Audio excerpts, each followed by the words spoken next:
د سپېڅلي او مهربانه ذات په سپېڅلي نامه په دې هیله چې جوړ او روغ به یاست. درنو اورېدونکو، نن درته د ناول یوه بله په زړه پورې او د خونده ډکه برخه پیلوو په دې هیله چې تر پایه راسره پاتې سي او د خوښۍ وړ مو وګرځي.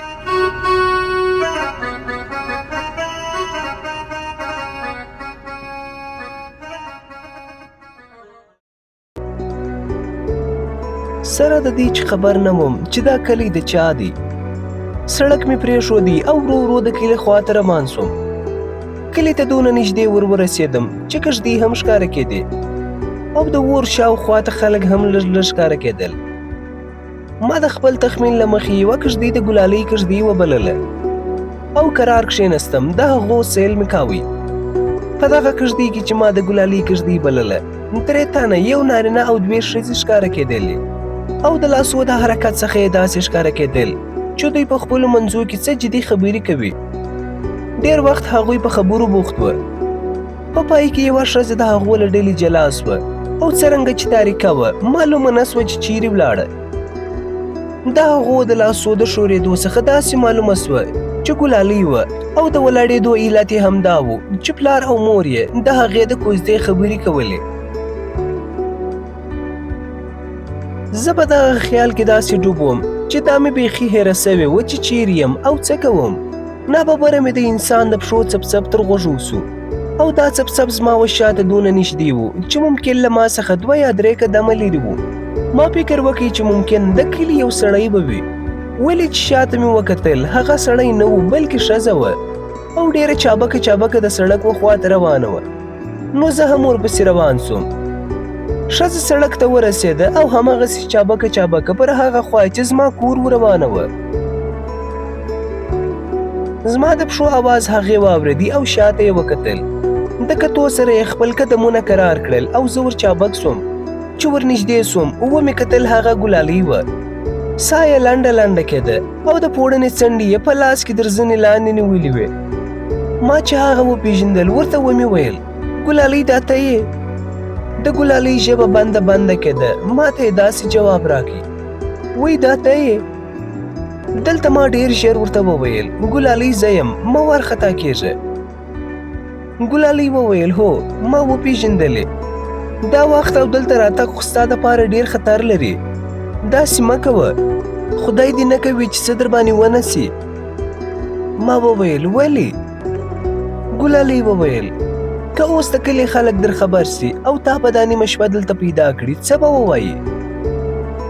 ما وویل، ته ما پرېږده، ته چیرې تلې؟ ګلالۍ ګنګوړه سوه او ویې ویل، زه هسې راوتلی وم، بیرته تلم. ما وویل، د کږدیو دونه لرې او داسې چابکه چابکه چیرې تلې؟ ګلالۍ وویل، هسې مې زړه په تنګ سو، ستا په شان مې قدم وهی.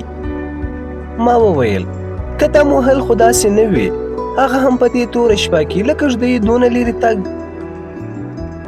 ګلالۍ وویل، ستا بوی راباندې ولګېدی. ورته ناسته وم، زړه راته وویل چې ته دلته نږدې یې، نو که تا غږ نه وی راباندې کړی، خدای خبر چې چیرې به تللی وی. ما وویل، بله ورځ داسې ونه کړې. ګلالۍ وویل، زه پښېمانه یم، نور داسې نه کوم، مګر ته هم دونه نږدې مه راځه. ما وویل، خو زړه مې نه درېدی. ګلالۍ وویل، زما هم زړه د غوښو دی. ما وویل، سبا ته ملک په مرکه درځي، ګوره چې خدای به څه وکړي. ګلالۍ وویل، ته باور ولره، که پلار تا ته در نه کړم، زه به یا مړه یم یا به ستا یم. ما وویل، زه به هم یا پر تا سر بایلم او یا به تا خپلوم. ګلالۍ وویل، نو ښه دی، ته بیرته کور ته ولاړ شه، زه هم بیرته ځم چې څوک راباندې رانه سي. که مشکۍ د افضل زوی راغلی او زه یې په کږدۍ کې ونه لیدلم، داسې راپسې راځي. ما وویل، رښتیا تا ته خو به یې پر لارې څه ونه ویل؟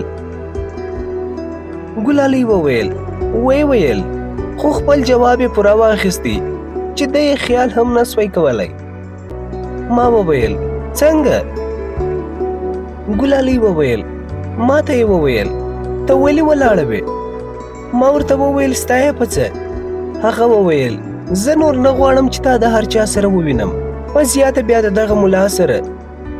ما ورته وویل موشکیه دا خیال د غوږو څه وباسه، زه نه ستا ښځه یم او نه زه تا میړه کوم، ته زما سرګیر او پایګیر نه یې او نور کوشش ونه کړې چې ما ته ځان ښځه کړې. هغه وویل ای بې حیا چپ سه.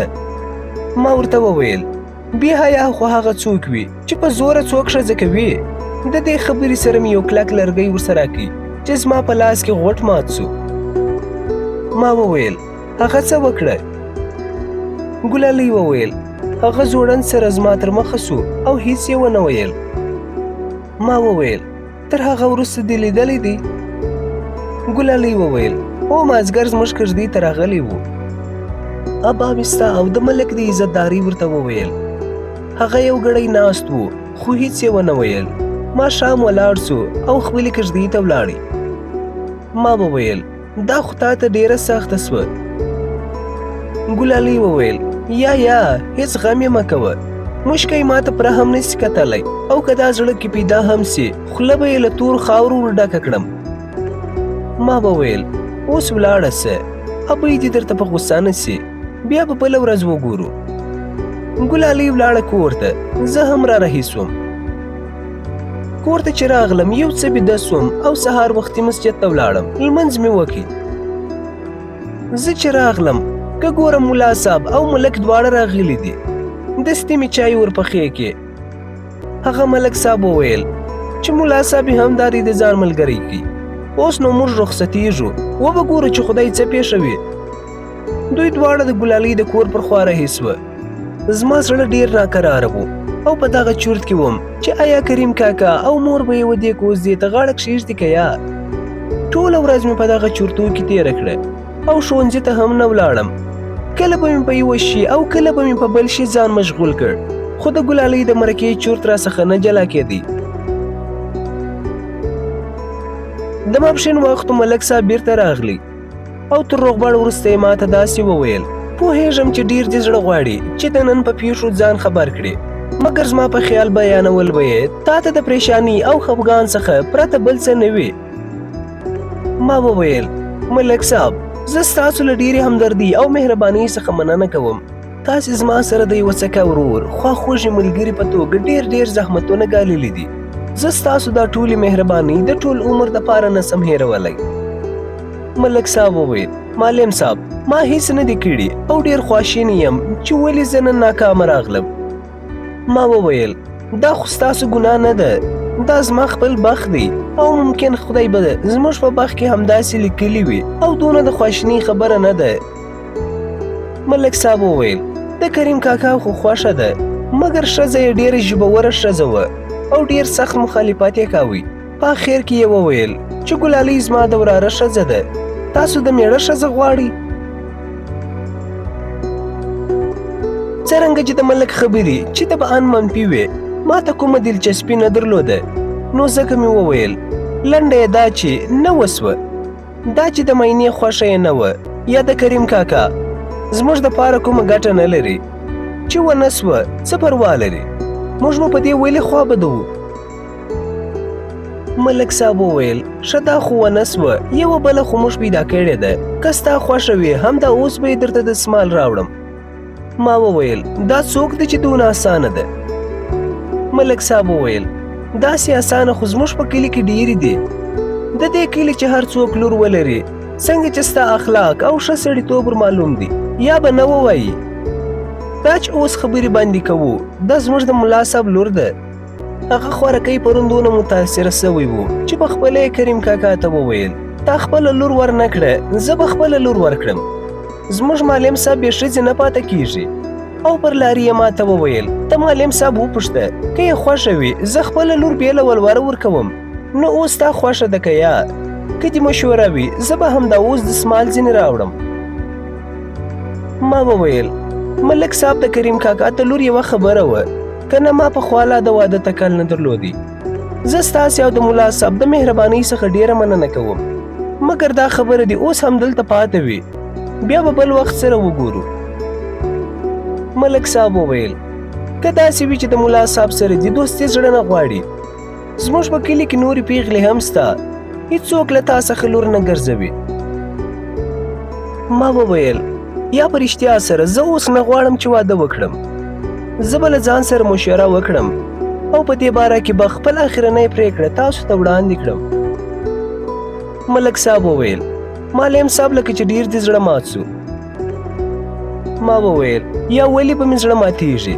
دا هسې یوه خبره وه. که رښتیا ووایم زما او د یوې کوچۍ ژوند ډېر ګران دی. ملک صاحب وویل معلم صاحب که ستا خوښه سي موږ به په کلي کې واده درته وکړو. زما په خیال ډېر به ښه وي. یو خو به تل بیخي زموږ سې، بل به ستا ژوند هم ښه سي. ما وویل ملک صاحب زه هسې هم ستاسو یم. ستاسو دا ښېګڼې ما چیرې پرېږدي چې ستاسو څخه بېګانه پاتې سم. زه چې تر څو ژوندی یم ستاسو د دې خواخوږیو او مهربانیو خاطرې به تل زما سره وي. ملک صاحب وویل معلم صاحب موږ خو داسې څه نه دي کړي چې هغه دې د یادونې وړ وي. ستا خپل شریفانه وضعیت، نیک سلوک او ښه اخلاق دي چې موږ یې ټول پر تا مین کړي یو او ټول له تا سره مینه لرو. معلم صاحب ته په دې کلي او نورو ټولو هغو کلیو کې چې هلکان یې ستاسو شاګردان دي ډېر قدر او عزت لري. یوازې زه نه بلکې ټوله ستا خوشحالي او ارامي غواړي. ته وګوره زموږ د مسجد ملا صاحب سره د دې چې یوه ډوډۍ دې ور نیمه کړې ده، یعنې هغه ګټه چې ده به د هلکانو د سبق ویلو څخه پیدا کوله هغه دې ورباندې درولې ده. خو بیا هم ستا سره مینه لري او په خپله ژبه وایي چې زه خپله لور ورکوم او ولور هم نه ځینې غواړم. ما او ملک د شپې تر ډېره سره کښېناستو. په پای کې ملک خپل کور ته ولاړی او زه هم په ځای کې پرېوتم. خوب مې بیخي تښتېدلی و. تر سهاره پورې اړخ پر اړخ اوښتلم. سهار وختي ویالې ته ولاړم او داس مې وکړ او د خپل عادت سره سم مې په قدم وهلو پیل وکړ. په عمومي سړک کې د کوچیانو ډېرې کډې د غزني په خوا روانې وې. د کوچیانو هرې کډې ما ته زما ګلالۍ را یادوله. چې لمر راوخاتی کور ته راغلم، چای مې تم کړې او ومې خوړې. د چای تر څښلو وروسته ښوونځي ته ولاړم. په ښوونځي کې ټولو زده کوونکو او ښوونکو ما ته په بل ډول سره کتل. زه پوه سوم چې دوی ټول د مرکې د تګ څخه خبر سوي دي، کوم چې ملک صاحب پرون کریم کاکا ته ورغلی و. تر 1 بجې پورې په ښوونځي کې وم. پر 1 بجه کور ته راغلم او ډوډۍ مې وخوړه. څرنګه چې د شپې مې هم خوب نه و کړی، بیده سوم، لږ ګړی مې آرام وکړي. مازدیګر و چې له خوبه راپورته سوم، دستي مې اودس وکړي او لمونځ مې مسجد ته ورساوی. تر ماښام پورې په مسجد کې وم. د ماښام تر لمانځه وروسته بیرته کور ته راغلم او زړه راته ویل چې راسه نن هم د ګلالۍ تر کوره ورسه، بلکې بیا یې وګوره. که یې له نږدې ونه ګورې له لرې خو به یې وګورې. زړه مې ډېر غوښتل چې همدا ماښام ورغلی وی، خو د ملک راتګ زما د تګ مخه ونیوله. ملک صاحب هم د هرې شپې په شان راغلی، ډوډۍ مو سره وخوړله او ډېرې خبرې مو سره وکړې. د شپې 9 بجې وې چې ملک صاحب خپل کور ته ولاړی. چې ملک صاحب لاړی زه هم د کوره راووتلم. بې له دې چې دروازه کلکه کړم د ګلالۍ د کور پر خوا روان سوم. پوهېدم چې هغه به له دې ځایه تللې وي، مګر زما زړه ویل راځه ورسه، ګوندې نه به وي تللې. زه پر لاره ډېر چابک ولاړم، دونه چابک ولاړم چې د 25 دقیقو لار مې په 15 دقیقې ووهل. مګر متاسفانه چې هغوی ته ورسېدلم هغوی تللي وه. زه د کږدیو تر ځایه ولاړم او د ګلالۍ پر ساړه نغري تر ډېره کښېنستم او پر خپله بېوسۍ او بېوزلۍ باندې مې ډېر وژړل. تقریبا تر 1 ساعت وروسته چې ژړا یو څه سکون راکړي راولاړ سوم او خپل کور ته راغلم. په کلي کې ملک او د کلي نورو خلکو ډېر ښه رویه راسره کوله، مګر زه د دې کلي د کوچني، لوی، نر او ښځې څخه شرمېدم او د هر چا سره چې به مخامخ سوم ما به دا خیال کاوه چې دوی زما او د ګلالۍ په مینه خبر دي. زه به دغه احساس ډېر وځورولم او ډېر ژر به له هغو څخه جلا سوم. 4-5 ورځې ډېر سخت ناروغه سوم، خو د ملک د کورنۍ درملو په برکت بیرته روغ سوم.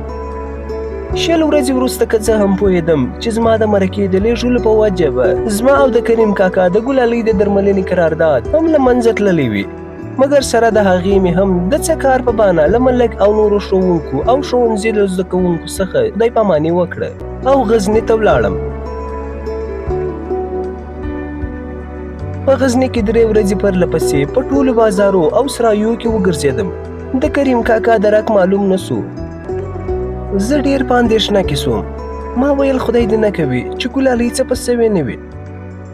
که هغه شوی کریم کاکا یا کوم بل سړي به زما د خبرولو دپاره دلته راغلي وای.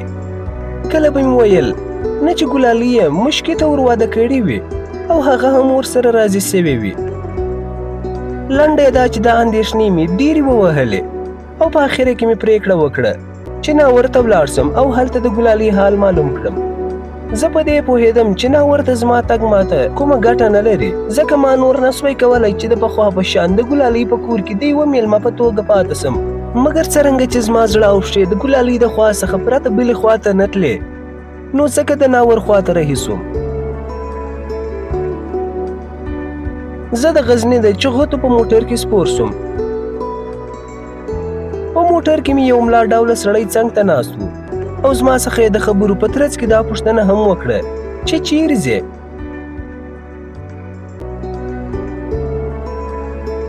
درنو اورېدونکو، د ناول دا برخه پر همدې ځای پای ته رسېږي. هیله ده چې د خوښۍ وړ مو ګرځېدلې وي. تر بلې برخې د الله په امان.